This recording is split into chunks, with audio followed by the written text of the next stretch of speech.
तप जश विधि हाथ। ब्रह्मा जी ने सब कुछ दे दिया, लेकिन 6 चीजों को अपने हाथ में रख लिया। हानि लाभ, व्यक्ति के जीवन में जो हानि होती है, जो लाभ होता है, ये हम आप केवल माध्यम बनते हैं, वरना ये तो भगवान कराते हैं।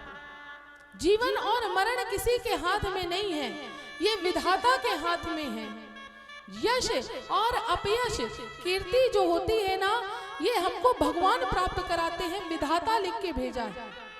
हम आपके बस की बात नहीं है कि हम किसी को कीर्ति प्राप्त कराएं या अपयश प्राप्त कराएं। हम आप केवल माध्यम बनते हैं, वरना ये 6 चीजें विधाता ने अपने हाथ में रखी हुई। इसलिए भरतलाल आप दुखी मत होइए भैया के बन जाने में।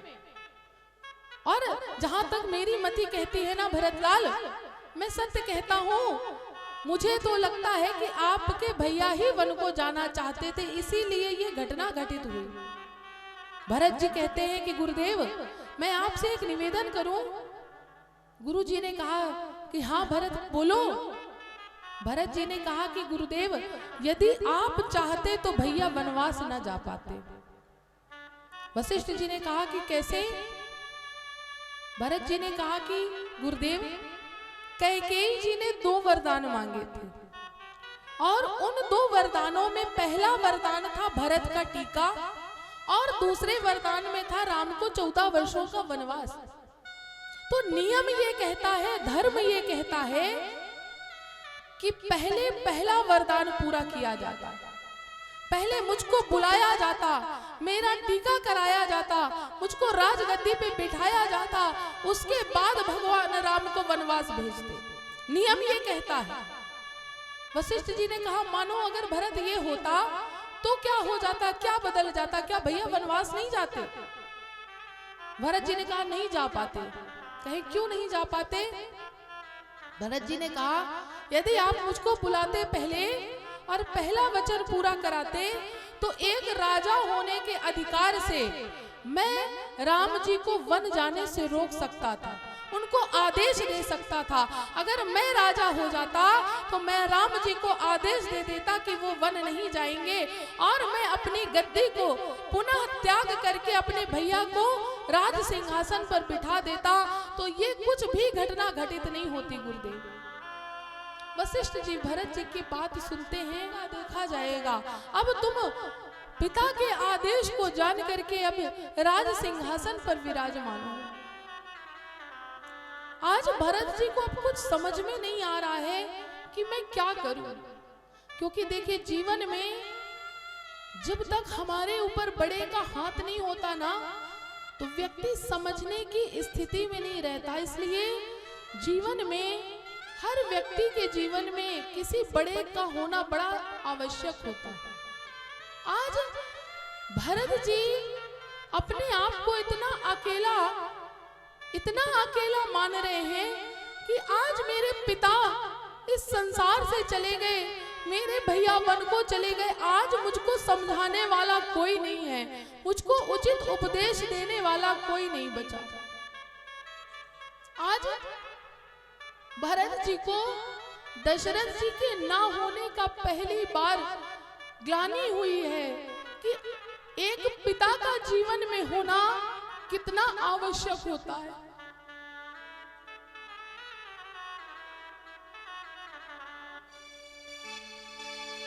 सारा संसार कोई साथ देना दे, संसार में कोई रहे ना रहे, लेकिन हर बच्चे के सर पे जब तक माता पिता का हाथ है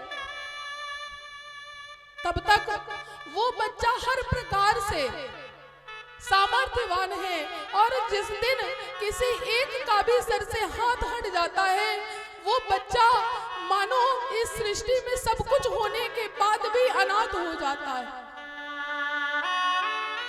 आज भरत जी के पास सब कुछ है, लेकिन पिता के ना होने का दुख आज भरत जी को समझ में आ रहा है कि आज मेरे पिता के ना होने से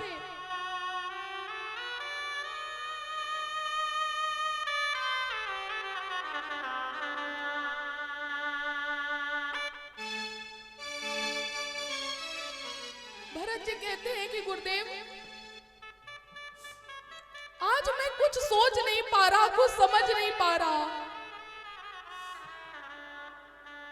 वशिष्ठ जी भरत जी की इस दशा को देख करके उनको हृदय से लगा लेते हैं और हृदय से लगा के कहते हैं कि भरत, मैं तुम्हारी इस पीड़ा को समझ सकता हूं, तुम्हारे इस पीड़ा को मैं जान रहा हूं भरत, लेकिन अब ये समय दुखी होने का नहीं है, व्याकुल होने का नहीं है, आधीर होने का नहीं है, ये समय निर्णय लेने का है।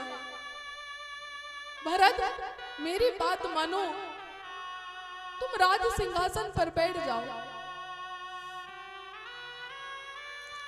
और जब राम 14 वर्षों का वनवास पूर्ण करके आएंगे ना, तब तुम उनको पुनः ये राज दे देना कि सौंप्यों राज राम के आए। जब राम आए ना तो उनको पुनः इस राज सिंहासन पर बिठा देना। लेकिन भरत जी को सुनाई देता है कि सौंप्यों राज राम के जाए। हे भरत, एक काम करो, जहां तुम्हारे भैया हैं तुम वहीं जाकर के उनको राज सिंहासन सौंप दो, राज सत्ता सौंप दो। भरत जी को ये सुनाई दिया, जैसे ही उनको लगा कि गुरुदेव कह रहे हैं कि सौंप्यों राज राम के जाए, जहां राम है वहीं जाकर के उनको सिंहासन पर बिठा दो, राज सत्ता पर बिठा दो। तुरंत भरत जी ने वशिष्ठ जी से कहा कि गुरुदेव, यदि आपकी आज्ञा हो तो मैं चित्रकूट जाके अपने भैया से मिलना चाहता हूं। जैसे ही गुरुदेव से ये भरत जी ने कहा, गुरुदेव ने कहा कि भरत, मुझको तुम्हारी ये बात बड़ी अच्छी लगी, एक काम करो, मैं भी तुम्हारे साथ चलता हूं। जैसे ही अयोध्या वासियों को पता चला कि भरत जी चित्रकूट जा रहे हैं, सारे अयोध्या वासी अपने घर परिवार कुटुंब के साथ तैयार हो गए कि हम भी राम जी से मिलने चित्रकूट जाएंगे। भरत जी ने गुरुदेव से कहा कि गुरुजी, यदि आपकी आज्ञा हो तो राज तिलक की सारी सामग्री लेकर के चलते हैं। वशिष्ठ जी ने कहा कि ठीक है भरतलाल, राज तिलक की सारी सामग्री लेकर के हम सब चित्रकूट चलते हैं राम से मिलने के लिए। अब सारे अयोध्यावासी तैयार हो गए, तीनों माताएं तैयार हो गईं। भरत भैया, लक्ष्मण भरत भैया, शत्रुघ्न भैया, वशिष्ठ जी, सब लोग तैयार हुए चित्रकूट जाने के लिए और सारे अयोध्या वासियों के साथ अब भरत जी चित्रकूट की ओर चलते हैं। और क्या कहते हैं कि भरत चले चित्रकूट हो रामा, राम को मनाने। भरत चले चित्रकूट हो रामा, राम को मनाने। भरत चले चित्रकूट हो रामा, राम को मनाने। ओ भरत चले चित्रकूट हो रामा, राम को मनाने। राम को मनाने, सिया लखन को मनाने। राम को मनाने, सिया लखन को मनाने। राम को मनाने, सिया लखन को मनाने। राम को मनाने, सिया लखन को मनाने। भरत चले चित्रकूट हो रामा, राम को मनाने। भरत चले चित्रकूट हो रामा, राम को मनाने।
सिया राम समझ मन माही। बंसिया राम समझ मन माही।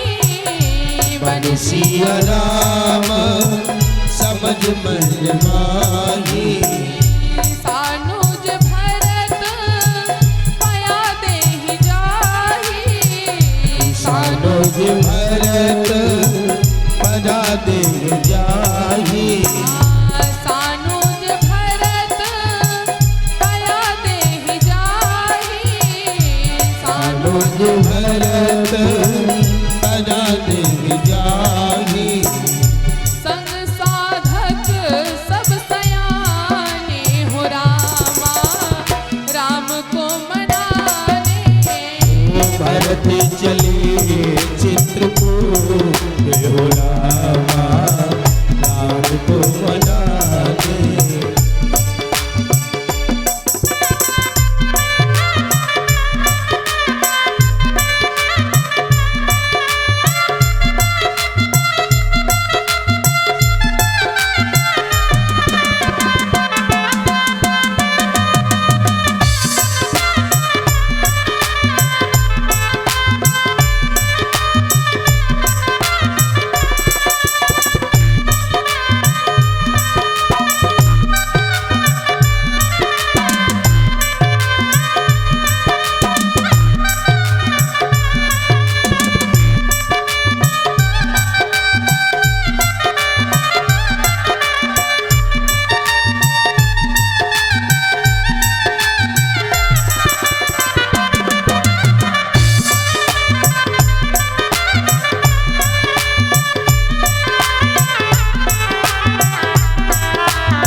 चित्रकूट के लिए प्रस्थान करते हैं अयोध्या से, तो जिस मार्ग से जाते थे ना भरत जी, और लोगों को पता चलता था कि भरत जी राम जी से मिलने के लिए जा रहे हैं। जिसको जिसको पता चले कि भरत जी राम जी से मिलने जा रहे हैं, वो भगवान से मिलने के लिए, राम जी से मिलने के लिए भरत जी की उस मंगल यात्रा में शामिल हो जाता था।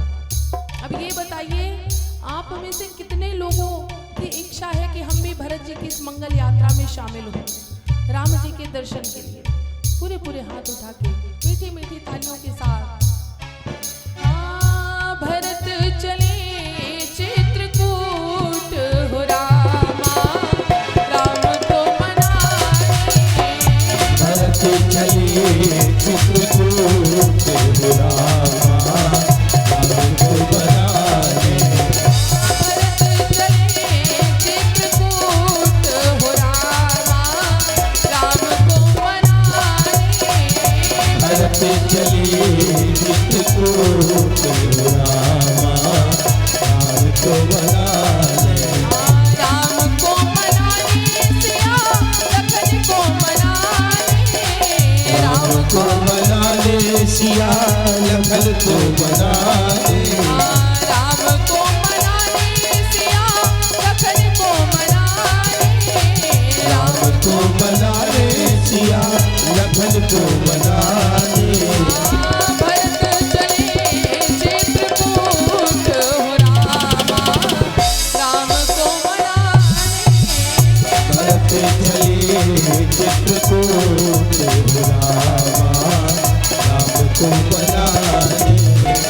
भरत चले चित्रकूट हो रामा, राम को मनाने। राम को मनाने, राम को मनाने।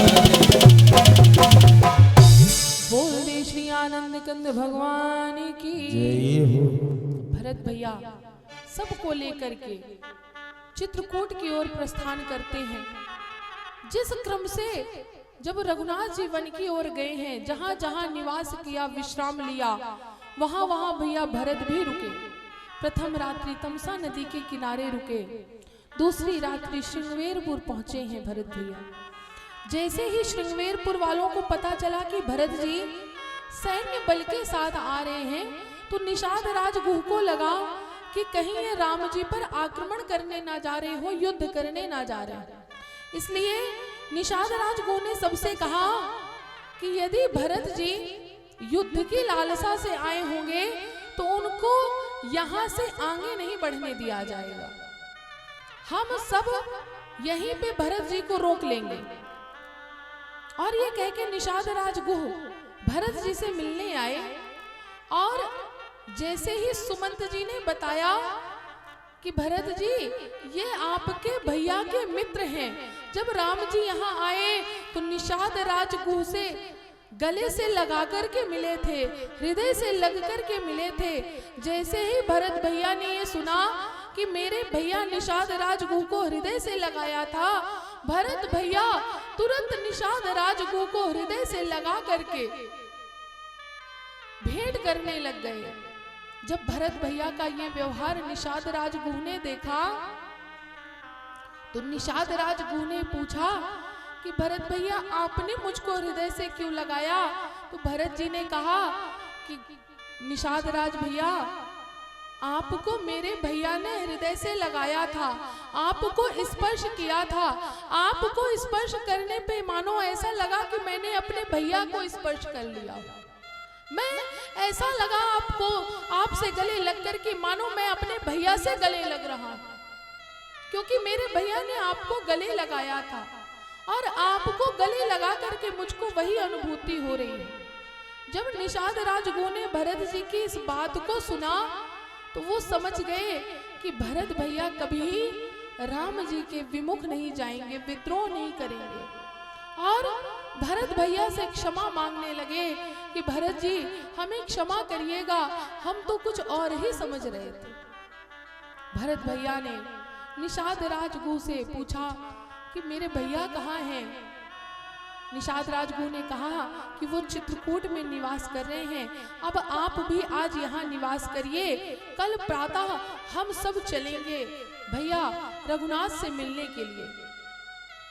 भरत जी ने सभी की यथाउचित व्यवस्था कराई रुकने की, और स्वयं जहां भगवान जिस पर्ण के आसन पर सोए थे उसी पर्ण के आसन के नीचे भरत भैया रात्रि भर लेटे रहे और मन में सोचते रहे कि आज मेरे कारण मेरे भैया को इस धरती पर लेटना पड़ा था, इस पर्ण के आसन पर लेटना पड़ा था।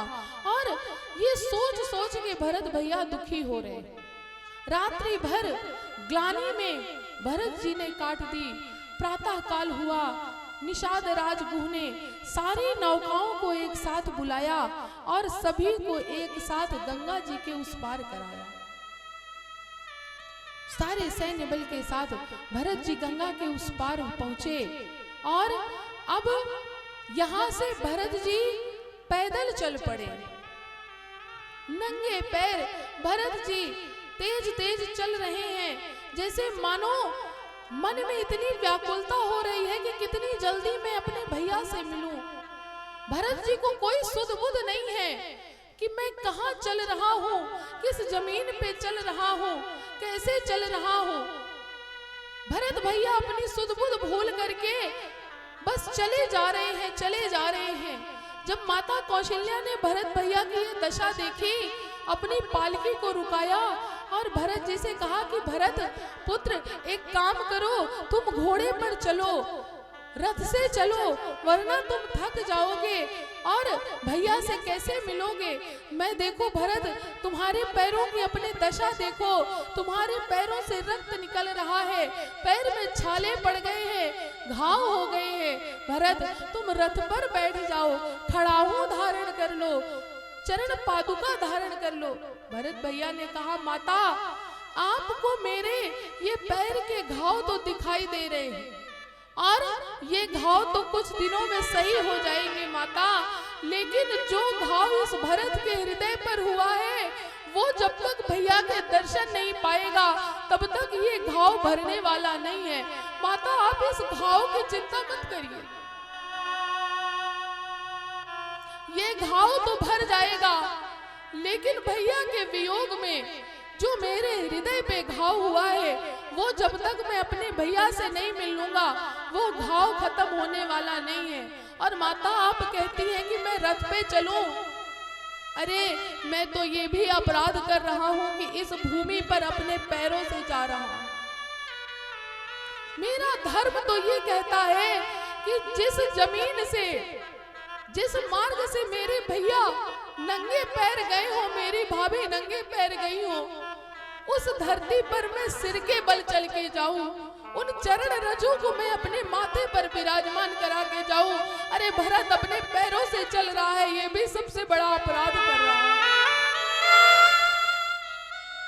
माता आप मेरे इन घावों के बारे में मत सोचिए। माता कौशल्या ने जब भरत जी के इन वचनों को सुना तो माता कौशल्या कहती है कि धन्य हो भरत, आज तक इस सृष्टि में तुम्हारे जैसा भाई ना कभी हुआ है और मुझको तो लगता है कि ना कभी हो पाएगा। तुम्हारे जैसा भाई प्रेमी, राम प्रेमी इस संसार में कोई नहीं है भरत। भरत जी उसी प्रकार पुनः दौड़ लगाने लगे और प्रयागराज आए। प्रयागराज आकर के भरद्वाज मुनि से मिले। भरद्वाज मुनि ने जैसे जाना कि भरत जी आदि सब आए हुए हैं, भरत जी आदि का स्वागत करने के लिए कुटिया के बाहर आए। सभी ने भरद्वाज जी को प्रणाम किया, लेकिन भरद्वाज जी की ओर निहार नहीं रहे, अपनी आंखों को उठा नहीं रहे। क्यों? ग्लानि के कारण कि कहीं मुझसे भरद्वाज जी ये पूछ ना ले कि किस कारण से जा रहे हो, किस कारण से तुम्हारे कारण ही तुम्हारे भाई को वनवास हुआ है, तो मैं क्या उत्तर दूंगा। ये सोच के भरद्वाज जी के आगे अपनी आंखों को उठा नहीं रहे, अपने सिर को ऊंचा नहीं कर रहे। भरत जी की मन की इस ग्लानि को समझ गए, इस दशा को समझ गए। भरद्वाज जी ने कहा कि भरत जी आप दुखी मत होइए, आप ग्लानि मत करिए। मैं जानता हूं कि आपके कारण आपके भैया वनवास में नहीं गए। आप ये मत सोचिए कि आपके कारण आपके भाई को वनवास हुआ है। राम यहाँ आए थे, जब वनवास के लिए चित्रकूट की ओर गए तो पहले राम मेरी ही कुटिया में निवास किया है, इसी प्रयागराज में। और मैं सत्य कहता हूं भरत, जहां तक मैं राम को जान पाया हूं, समझ पाया हूं, तो भरत यदि इस सृष्टि में सबसे अधिक राम किसी से प्रेम करते हैं तो वो अपने भाई भरत से करते हैं। उनसे अधिक स्नेह किसी से नहीं करते भरत। राम सबसे अधिक तुमसे प्रेम करते हैं, तुमको मानते हैं। भरत जी ने कहा कि गुरुदेव आप सत्य कह रहे हैं। भरद्वाज जी ने कहा कि हाँ भरत, मैं सत्य कह रहा हूँ। मैंने अपनी आंखों से देखा है कि राम आपसे कितना प्रेम करते हैं। यहाँ जब राम आए, सुबह त्रिवेणी संगम में स्नान किया और स्नान करके जैसे ही संकल्प करने लगे भरत, हाथ में जल लिया और जैसे ही मंत्र पढ़ा और मंत्र में भारत का नाम आया, भरत का नाम आया, मैं सत्य कहता हूँ भरत, उसी समय पे तुम्हारे भैया ने जल त्याग करके जोर जोर से हे भरत कह के विलाप करने लगे। उनके हाथों से जल गिर गया और भरत कह के जोर जोर से विलाप करके इसी त्रिवेणी संगम में रोने लगे। भरत, इतना प्रेम तुम्हारे भैया तुमसे करते हैं। यदि मैं कहूं तो इस सृष्टि में, इस संसार में राम का सबसे बड़ा यदि कोई प्रेमी है जिससे राम प्रेम करते हो, वो तुम्हारे अलावा और कोई नहीं है भरत, मैं सत्य कहता हूं। इसलिए तुम ये बिल्कुल मत सोचो कि तुम्हारे भैया तुमसे प्रेम ना करते होंगे, तुमको दोषी मानते होंगे। वनवास जाने का कारण तुमको मानते हो।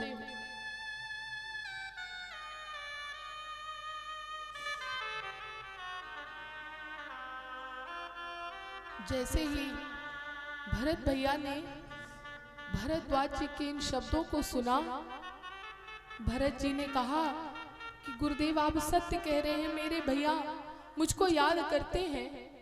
भरद्वाज जी ने कहा कि इसमें कोई संशय नहीं है भरत, तुम्हारे भैया अपने प्राणों से अधिक तुमको प्रेम करते हैं।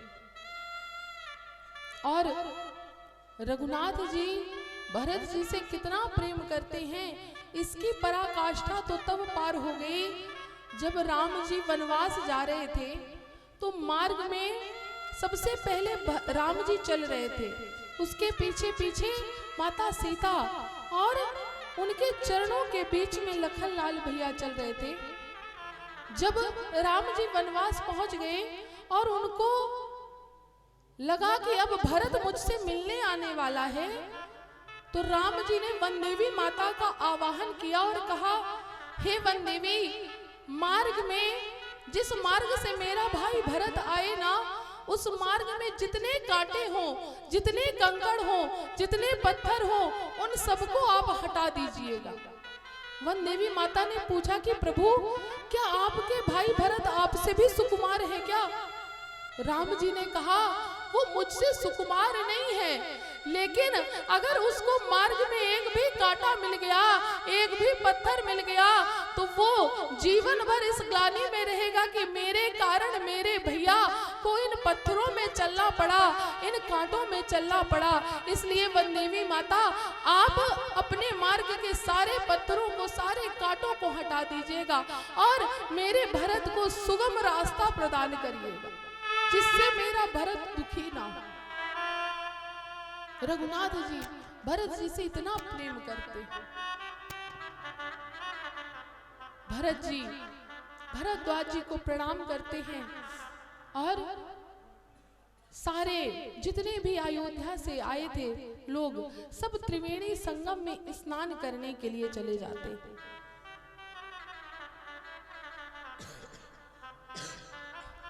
भरत भैया त्रिवेणी संगम के किनारे पहुंचे और भरत भैया त्रिवेणी संगम में स्नान नहीं कर रहे हैं, वो किनारे बैठ करके कि देखत श्यामल धवल हिलोरे, वो केवल त्रिवेणी संगम की हिलोरों को देख रहे हैं और बस देखे ही जा रहे हैं। भरत जी त्रिवेणी संगम को देख रहे हैं, दर्शन कर रहे हैं, हिलोरों को निहार रहे हैं। जब भरत भैया को त्रिवेणी संगम ने देखा तो अपने आप को रोक नहीं पाई और भरत जी के सामने आ गए और कहा, भरत जी मांगिए, आप क्या मांगना चाहते हैं? आप जो मांगेंगे वो मैं आपको दूंगी, आप एक बार मुझसे मांगिए। भरत जी ने कहा कि माता, मैं एक क्षत्रिय हूं और क्षत्रिय कभी मांगता नहीं है, क्षत्रिय हमेशा देता है। लेकिन आज माता मेरी ये दशा है कि आज मैं अपना धर्म त्याग करके आपसे मांग रहा हूँ कि मांगो भीख त्याग निज धर्मो। आज मैं अपने धर्म का त्याग करके आपसे मांगने जा रहा हूँ। यदि आप मुझको देना चाहती हैं तो आज मैं अपने धर्म का भी परित्याग करता हूँ और आपसे भीख मांग रहा हूँ। त्रिवेणी संगम ने कहा कि भरत जी आप बताइए, आपको क्या चाहिए? अर्थ चाहिए, धर्म चाहिए, काम चाहिए या मोक्ष चाहिए? किस चीज की आपके अंदर कामना है? भरत जी ने कहा कि ना मुझे अर्थ चाहिए, कि अर्थ न धर्म न काम रुचि, गति न चाहूं निर्वाण, जन्म जन्म रति राम पद, यह वरदान न आन। हे त्रिवेणी संगम, मुझको ना अर्थ चाहिए, ना धर्म चाहिए, ना काम चाहिए, ना मोक्ष चाहिए। इसी अर्थ के कारण मेरी माता के अंदर लोभ आ गया। इसी काम के कारण मेरी माता ने भैया को वनवास भेज दिया। इसी धर्म को निभाते निभाते मेरे पिता ने प्राणों का त्याग कर दिया, तो ऐसे ना मुझे धर्म की जरूरत, ना अर्थ की जरूरत, ना काम की जरूरत, और आप मोक्ष देना चाहती हैं तो माता मैं सगुण उपासक हूँ, मुझको मोक्ष की कामना नहीं है। अगर आप मुझको कुछ देना चाहती हैं तो मुझको जन्म जन्म तक राम जी के चरणों का अनुराग प्रदान करिए, उनकी सेवा प्रदान करिए, इसके अलावा मैं आपसे कुछ नहीं मांगता। त्रिवेणी संगम ने जैसे ही भरत जी के इन वचनों को सुना, त्रिवेणी संगम भरत जी को नाना प्रकार से आशीष देने लगी और कहने लगी, भरत जी कि तात भरत तुम सब विधि साधु, हे भरत जी आप हर प्रकार से साधु, ऐसा कोई भी कारण नहीं है जिससे आपको साधु ना माना जाए। और आप कह रहे हैं कि राम जी के चरणों का अनुराग चाहिए, उनके चरणों की भक्ति चाहिए। मुझे तो कहीं से नहीं लगता कि आपके पास वो चीज नहीं है, लेकिन आप जो मांग रहे हैं ये देने का अधिकार मुझको नहीं है। मैं केवल कामना कर सकती हूँ, प्रार्थना कर सकती हूँ कि जो आप मांग रहे हैं वो भगवान आपको प्रदान करें। भरत जी ने कहा कि बस आप यही प्रार्थना करिए, यही मुझको आशीर्वाद दीजिए, और मुझको इसके अलावा और कुछ भी नहीं चाहिए। ये कह के भरत भैया त्रिवेणी संगम को प्रणाम करते हैं और त्रिवेणी संगम में स्नान करने के बाद भरद्वाज जी के आश्रम आते हैं, सत्संग होता है, भजन कीर्तन होता है, प्रातः काल हुई, प्रातः काल होने के बाद पुनः सारे लोग त्रिवेणी संगम में स्नान करते हैं और अब चित्रकूट के लिए प्रस्थान करते हैं। चित्रकूट भरत भैया अब पहुंचने वाले थे, उसी समय पर निषाद राजगुरु पधारे और कहा कि रघुनाथ जी भरत भैया अपनी चतुरंगिनी सेना के साथ सारे अयोध्या वालों के साथ आ रहे हैं। जैसे ही लक्ष्मण जी ने ये सुना कि भरत जी अपने चतुरंगिनी सेना के साथ आ रहे हैं तो लक्ष्मण जी को क्रोध आ गया और उन्होंने कहा कि राज सत्ता के लोभ में भरत लगता है ज्यादा ही अंधे हो गए हैं। अयोध्या का राज पाने के बाद भी लगता है उनका पेट नहीं भरा और आज वो हमसे युद्ध करने के लिए आए हैं। आने दो उनको, आज यहाँ से वो जीवित बच के नहीं जाएंगे। आकाशवाणी हुई, लक्ष्मण जी को आकाशवाणी ने समझाया कि लक्ष्मण जी जब तक पूरी बात ना जान लीजिए तब तक उसके निष्कर्ष पे नहीं पहुंचना चाहिए। पहले आप भरत भैया से मिल लें, उसके बाद निर्णय करिएगा कि क्या करना है और क्या नहीं। अब भरत भैया रघुनाथ जी की कुटिया के पास आते हैं। रघुनाथ जी कुटिया की ओर मुख करके खड़े हैं। भरत जी ने रघुनाथ जी की पीठ को देखा और वहीं पे लेट गए और पाहि नाथ कही पाहि गुसाई, भूतल परे लकुट की नाई। भरत जी वहीं पर भैया भैया कह करके पाहि नाथ प्रभु कह करके धरनी पर लेट गए। धरनी पर जैसे ही लेटे तो धरती मैया ने भरत जी को अपने हृदय से लगा लिया। भरत जी के इस भाव को देख करके धरती मैया अपने आप को रोक नहीं पाई और भरत जी को हृदय से लगा लिया, क्योंकि भरत जी का पृथ्वी माता से एक संबंध है। उस संबंध के कारण धरती माता भरत जी को अपने हृदय से लगाए रखती है। कौन सा संबंध? एक प्रकार से भरत जी धरती माता के नाती लगते हैं। क्या लगते हैं? नाती। कैसे? धरती माता की पुत्री कौन है? माता सीता। और भरत जी सदैव माता सीता को अपनी माँ का ही उपमा दिया है, माँ के ही रूप में माना है। उस धर्म से, उस संबंध से आज धरती माता भरत जी को, अपने नाती को हृदय से लगा करके व्याकुल हो गई, आधीर हो गई और भरत जी को छोड़ नहीं रही। भरत जी बहुत प्रयास कर रहे हैं कि अब मैं उठूं, लेकिन धरती माता भरत जी को छोड़ नहीं रही है। भरत जी धरती पर लेटे हैं, लेकिन रघुनाथ जी जानते हैं कि भरत आ गए, लेकिन अभी भरत जी की ओर राम जी ने निहारा नहीं, उनकी ओर देखा नहीं। क्यों? जब तक मुझसे लक्ष्मण नहीं कहेगा कि भरत जी से मिलिए, तब तक मैं भरत की ओर निहारूंगा नहीं। जब लक्ष्मण जी ने भरत भैया की ये दशा देखी, तो लक्ष्मण भैया जोर से राम जी से कहने लगे कि भैया, भरत भैया आए हैं। जैसे ही लक्ष्मण जी ने भरत नाम लिया, भरत कह ही पाते लक्ष्मण जी, रघुनाथ जी इतने वेग से उठे हैं और क्या किया? अरे उठे राम सुनी प्रेम अधीरा, कहूँ पट कहूँ निशंग धनु तीरा, कहूँ पट कहूँ निशंग धनु तीरा। राम कहूँ प्रेम अधीरा, कहूँ पट कहूँ निशंग धनु तीरा।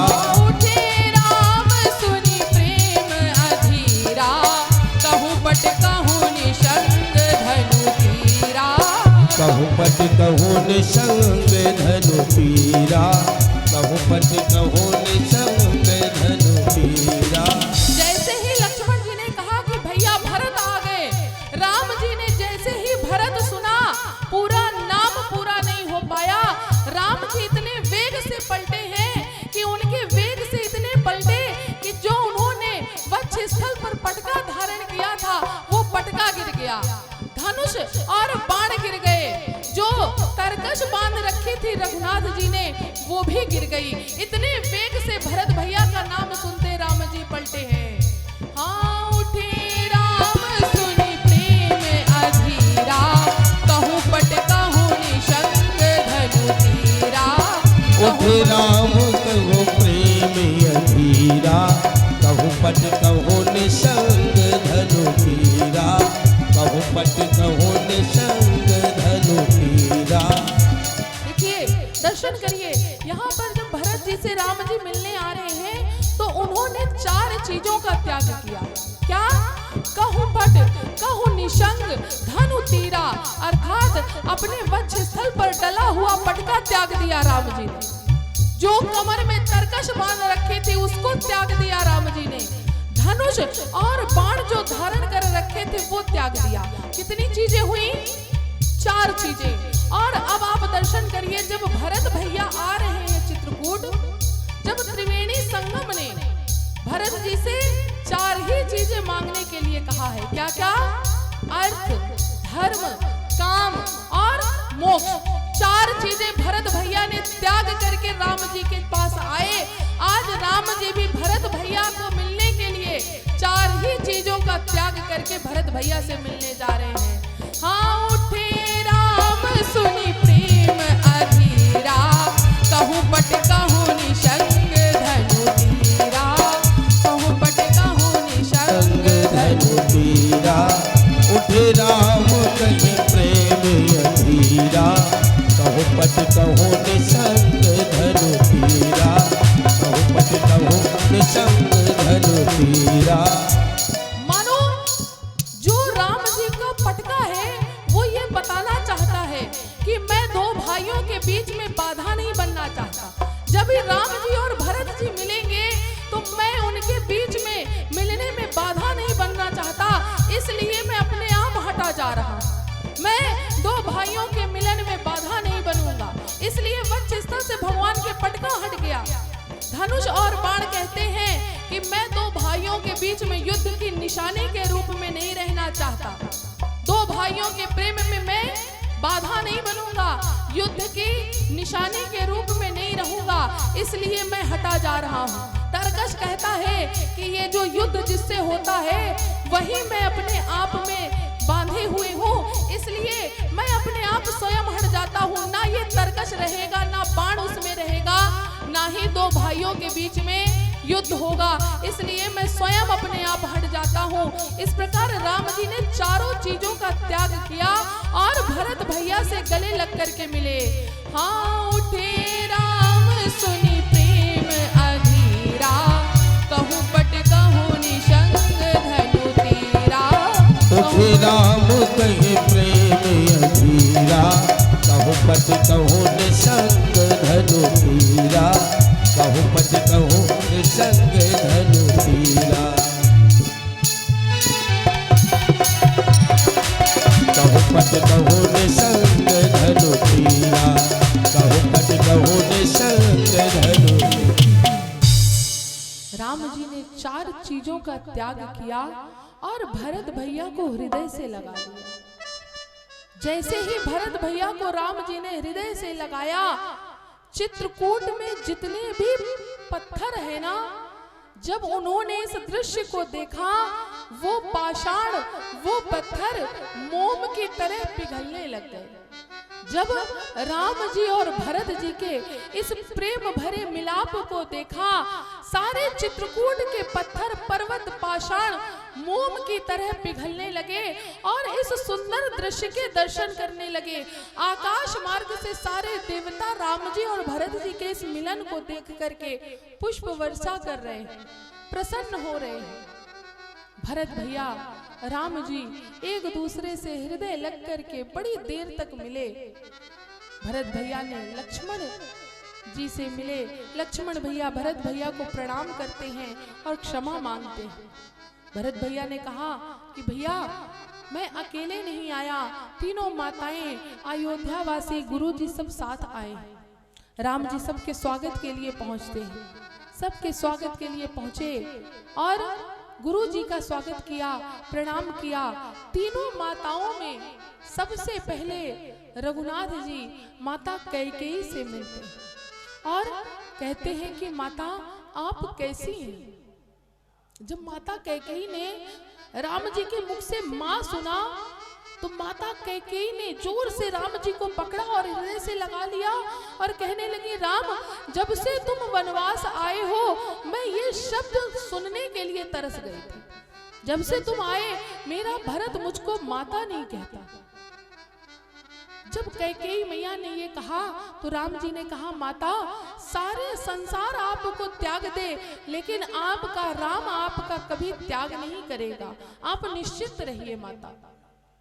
माता कैकेयी से मिले, कौशल्या मैया से मिले, सुमित्रा जी से मिले। जब राम जी को ये पता चला कि पिताश्री नहीं रहे, तो मानो ऐसा लग रहा था चित्रकूट का वातावरण कि जैसे आज ही दशरथ जी ने प्राणों का त्याग किया। उस दिन किसी ने, जितने भी लोग थे, किसी ने जल तक ग्रहण नहीं किया, मानो आज ही दशरथ जी ने प्राणों का त्याग किया। प्रातः काल हुई, राम जी मंदाकिनी के किनारे जाकर के दशरथ जी का तर्पण करते हैं। अब सभा लगी, बैठकी हुई। चित्रकूट में 5 बार बैठकी हुई है, 5 बार सभा लगी। पहली बार गुरु वशिष्ठ जी राम जी से मिलते हैं, भरत जी आदि सब बैठते हैं। भरत जी राम जी से कहते हैं कि भैया, मैं आपको अयोध्या लेने के लिए आया हूँ, आप मेरे साथ अयोध्या चलिए। लेकिन राम जी धर्म का उल्लंघना देकर के भरत जी से कहते हैं कि भरत, मैं 14 वर्षों से पहले अयोध्या जाने वाला नहीं हूँ। भरत जी ने वशिष्ठ जी से कहा कि गुरुदेव, आप ही इसका कुछ समाधान करिए। तो वशिष्ठ जी ने कहा कि मुझको तो केवल अब एक ही समाधान दिखाई देता है। क्या? यदि तुम और शत्रुघ्न 14 वर्षों के लिए वन को रुक जाओ, तो मैं राम और लक्ष्मण और सीता को लेके अयोध्या चला जाऊंगा। भरत जी ने कहा कि गुरुदेव, यदि ऐसा हो सकता है तो आप 14 वर्षों की बात करते हैं, मैं आजीवन, मैं और शत्रुघ्न वन में रह जाएंगे, आप बस मेरे भैया को अयोध्या लेके चले जाएंगे। हम आजीवन वन में रहने के लिए तैयार हैं, बस आप मेरे प्रभु को अयोध्या लेके चले जाइए। वशिष्ठ जी ने राम जी से यही बात रखी, लेकिन राम जी ने गुरु जी से कहा कि गुरुदेव, वनवास मुझको प्राप्त हुआ है, इसलिए 14 वर्षों का वनवास तो मैं ही पूर्ण करूंगा, और 14 वर्षों के पहले मैं जाने वाला नहीं हूं। उसी समय पर जनक जी का मिथिला वासियों के साथ आगमन होता है। जब सबने जाना कि जनक जी आए हैं, माता सुनैना आई हैं, राम जी सबका स्वागत करते हैं, यथाउचित रुकने की व्यवस्था करते हैं। रात्रि हुई, माता सीता अपनी तीनों सासों के पास गई, सेवा करी और सेवा करने के बाद माता सुनैना और जनक जी से मिली। जब जनक जी ने सीता जी को देखा तो जनक जी बड़े प्रसन्न हुए और नाना प्रकार से माता सीता को आशीष देने लगे कि आज तुमने हमारे कुल को, हमारे वंश को धन्य कर दिया, कृतार्थ कर दिया। तुम्हारे जैसी पुत्री पाके हम धन्य हो गए। तुमने हमारी दी हुई शिक्षा का मान रखा है। अगर तुम वन को ना आती सीता तो हमारा कुल जीवन भर के लिए कलंकित हो जाता। आज तुमने अपना जो धर्म है वो पतिव्रत धर्म निभाया। आज हमसे बड़ा खुशनसीब कोई माता पिता इस संसार में नहीं हो। माता सीता की नाना प्रकार से सराहना करी। अब माता कौशल्या माता सुनैना से मिलती हैं और कहती हैं कि माता सुनैना, महारानी सुनैना, आप ही जनक जी से कहिए कि राम को समझाए। राम को क्या समझाए? कि ऐसा निर्णय लिया जाए जिससे मेरे भरत का अहित ना हो। राम के हित की बात नहीं कही, भरत जी के हित की बात कही है कि ऐसा निर्णय ले जिससे मेरे भरत का अहित ना हो, उसका हित हो। आप ऐसा राजा जी को समझाइएगा। जनक जी को सारी बात माता सुनैना ने बताई। जनक जी ने कहा कि राम सबसे अधिक भरत को प्रेम करते हैं और जहां तक है मैं राम को जानता हूं, राम ऐसा कोई निर्णय नहीं लेंगे जिससे भरत का अहित हो। पुनः प्रातः काल सभा लगी। अब वशिष्ठ जी ने कहा कि अब आप निर्णय करिए कि आगे क्या किया जाए। राम जी ने कहा कि भरत जी जैसा कहेंगे मैं वैसा करूंगा। भरत जी कहते हैं कि मैं कुछ नहीं जानता प्रभु, आप जैसा चाहेंगे, आप जैसा कहेंगे मैं वैसा ही करूंगा। लेकिन नाथ, निर्णय लेने से पहले ये सोच लीजिएगा कि आपके भरत का उसमें अहित ना हो। ऐसा निर्णय लीजिएगा कि आपका भरत जीवित रह सके। तब राम जी ने भरत जी के इन वचनों को सुन करके कहा कि आओ भरत, आज हम दोनों भाई एक बंटवारा करते हैं। जैसे ही भरत जी ने बंटवारे का नाम सुना, भरत जी कंपित हो गए। कहने लगे, क्या कहा भैया, बंटवारा? राम जी ने कहा कि भरत, आज हम दोनों भाई किसी संपत्ति का बंटवारा नहीं करेंगे। आज हम दोनों भाई अयोध्या में आई विपत्ति का बंटवारा करते हैं। एक निवेदन करें कि दो भाइयों के बीच में कभी संपत्ति का बंटवारा नहीं होना चाहिए। सदैव दो भाइयों के बीच में, परिवार में आई, कुल में आई विपत्ति का बंटवारा करना चाहिए। संपत्ति का बंटवारा करने से कुछ मिलने वाला नहीं है। क्योंकि देखिए, इस संसार में सबसे बड़ा संबंधी, सबसे बड़ा साथी एक व्यक्ति का भाई होता है। और सारा संसार साथ छोड़ सकता है, लेकिन एक भाई का साथ नहीं छोड़ता। और उन्हीं भाइयों के बीच में जब विपत्ति, जब संपत्ति की बात आ जाती है, तो वो भाई सब कुछ भूल जाते हैं और संपत्ति में ही लिप्त हो जाते हैं। और उसे संपत्ति के कारण परिवार में जो विपत्तियां आती हैं, उसका सामना करने का किसी में सामर्थ्य नहीं बचता। आज का समय तो ऐसा है कि परिवार में विपत्ति ही आती है भाइयों के कारण। आज का जो समय चल रहा है, परिवार में विपत्ति का मूल कारण ही संपत्ति बन गई है। और वो संपत्ति भाई और भाई की है। 1 फुट 1 डग संपत्ति अगर एक भाई से बड़े भाई को ज्यादा मिल जाए तो तुरंत वो दूसरा भाई कोर्ट में चला जाता है। एक निवेदन करें कि देखिए, चाहे बड़ा भाई हो या छोटा भाई हो, कोई भी हो, जिसको भी ज्यादा मिलेगा वो अपने साथ ऊपर बांध के नहीं ले जाएगा, वो भी यही छोड़ जाएगा और आने वाली पीढ़ी भी यही छोड़ के जाएगी। इसलिए संपत्ति के लिए लड़ना और मरना ये सब व्यर्थ की बातें हैं। क्या हुआ अगर एक भाई ज्यादा ले ले और एक भाई कम ले ले? इसलिए ये व्यवहार बनाइए, ये स्वभाव बनाइए कि किसी भी घर, किसी भी कुल, किसी भी कुटुंब में कभी दो भाइयों के बीच में संपत्ति का बंटवारा नहीं होना चाहिए। अगर बंटवारा करना ही है तो घर में आई विपत्ति का बंटवारा करिए। घर में जो भी विपत्ति चले उसका बंटवारा करने का स्वभाव बनाइए। आज राम जी भी वही कह रहे हैं कि भरत, आज हम दोनों भाई अयोध्या में आई विपत्ति का बंटवारा करते हैं। एक काम करो, 14 वर्षों के लिए तुम अयोध्या का राज सत्ता संभालो और 14 वर्षों के बाद मैं आकर के अयोध्या के राज सिंहासन पर बैठूंगा। तब तक मैं पिता के वचनों का पालन करता हूँ और तुम भी पिताजी के वचनों का पालन करो। भरत जी ने कहा कि ठीक है भैया, मैं आपका आदेश मानने को तैयार हूं, लेकिन मेरी भी एक शर्त है। यदि 14 वर्षों के वनवास में 14 वर्ष के बाद यदि आपको एक भी दिन ज्यादा लगा वापस आने में, तो आप अपने भरत को जीवित नहीं पाएंगे। ये आप बात मन में अपने सदैव स्मरण रखिएगा। राम जी ने भरत जी से वचन दिया कि मैं 14 वर्ष के तुरंत बाद आ जाऊंगा। अब तुम जाकर के अयोध्या के राज सिंहासन को संभालो, राज सत्ता को संभालो। तब भरत जी ने कहा कि नाथ, मैं तो उस सिंहासन पर नहीं बैठूंगा, इसलिए आप मुझको कोई चिन्हारी दीजिए जिसको मैं अयोध्या के राज सिंहासन पर विराजमान कर सकूं और अयोध्या का राज सत्ता चला सकूं। तब यहाँ पर श्री रघुनाथ जी ने अपनी चरण पादुकाओं को दिया है।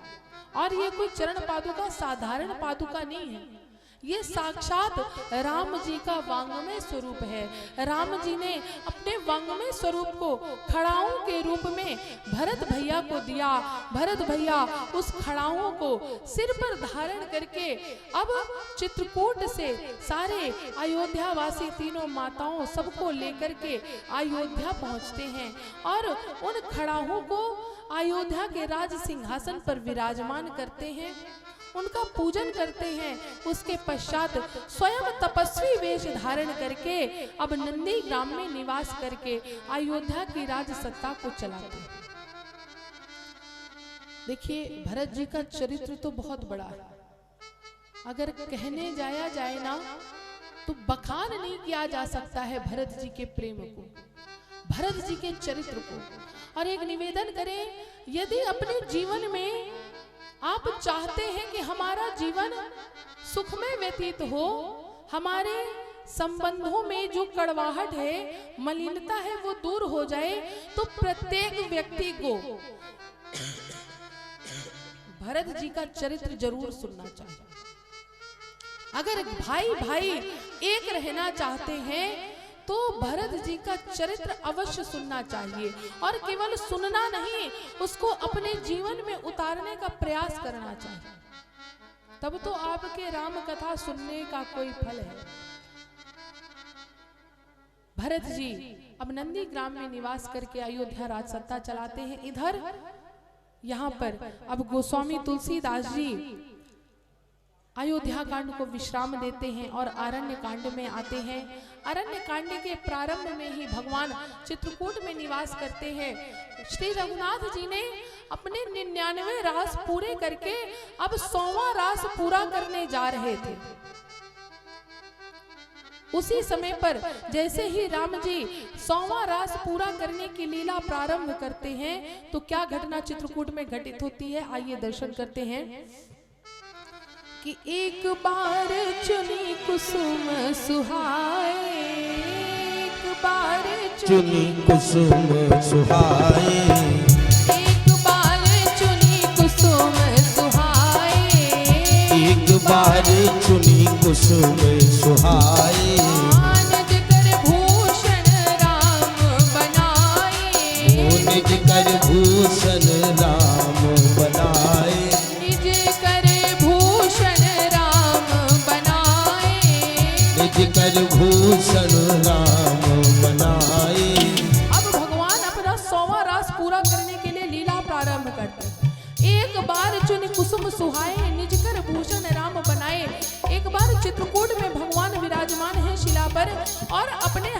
से फूलों का आभूषण बनाया और फूलों का आभूषण बना के क्या किया? सीतहि पहिराए प्रभु सादर, सीतहि पहिराए प्रभु सादर, सीतहि पहिराए प्रभु सादर, सीतहि पहिराए पुनि सादर, बैठे फटक शिला पर मादर, बैठे फटिक शिला करुणा